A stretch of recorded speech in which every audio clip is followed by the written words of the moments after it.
José David Ospina y en el programa de hoy trataremos el tema del socialismo del siglo XXI y Venezuela.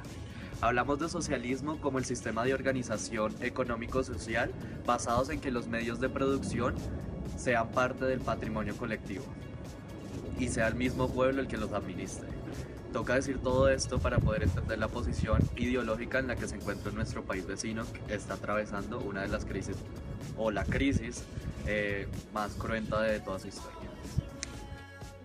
El socialismo del siglo XXI es un concepto que aparece en la escena mundial en 1996, bautizado por el sociólogo y analista político alemán Heinz-Dietrich Stephan, conocido por sus posiciones sobre la conflictividad en Latinoamérica. Aunque varios países como que legitiman sus gobiernos bajo esta estela ideológica, como es el caso por ejemplo de Noruega, que es uno de los países con un alto índice de vida y de todas estas cosas, ha sido el gobierno más inestable, en este caso el de Venezuela, el que lo acuñó por primera vez en el Quinto Foro Mundial Social en el 2005. El día de hoy tenemos como invitada a la doctora María Gabriela. La doctora María Gabriela viene del pueblo de Venezuela, es exiliada y bueno, ella nos va a contar un poco sobre qué es todo esto del socialismo del siglo XXI en su país. Bueno, ¿Cómo has estado? muy bien, gracias. Bueno, el modelo de Estado socialista del socialismo del siglo XXI fue difundido por el fallecido Hugo Chávez, expresidente de la República de Venezuela. Este es un socialismo revolucionario que se sustenta en el desarrollo democrático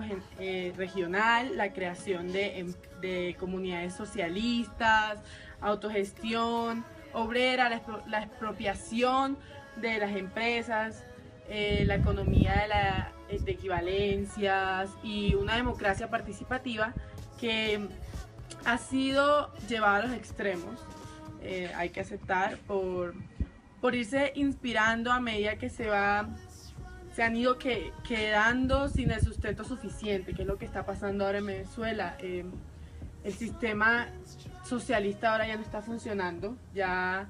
las empresas que el Estado había acogido ya no están produciendo tanto como cuando tuvimos el auge y no se creyó en su momento cuando Hugo Chávez promovió esta forma de economía que iba a suceder, porque nos iba muy bien, fuimos una economía en Latinoamérica emergente. Yo creo que de las más...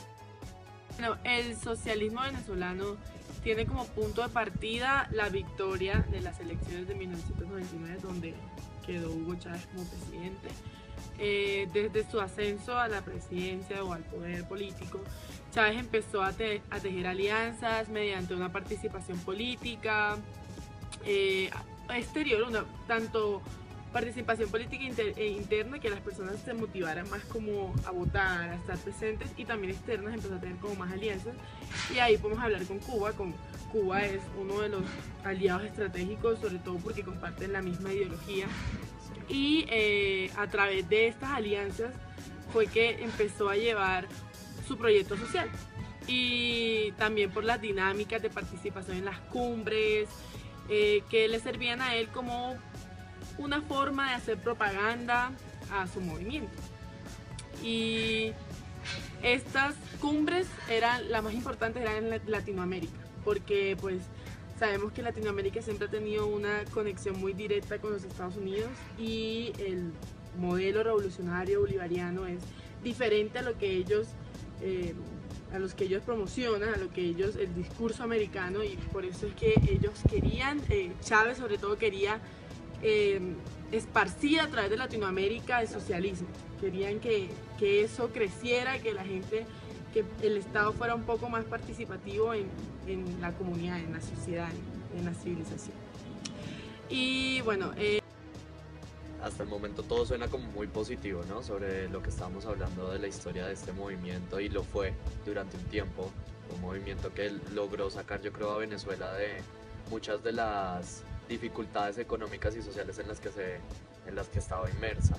Y bueno, yo creo que para mí como que el punto de quiebre o el punto como la primera señal roja es el primer referendo para crear una nueva constitución, ¿no? En la que se crean las leyes habilitantes, que son las que le dan como una preponderancia más grande al poder ejecutivo sobre el parlamentario en la creación de las leyes. Entonces ahí vemos como, ahí ya empezamos a ver como esta ansia de poder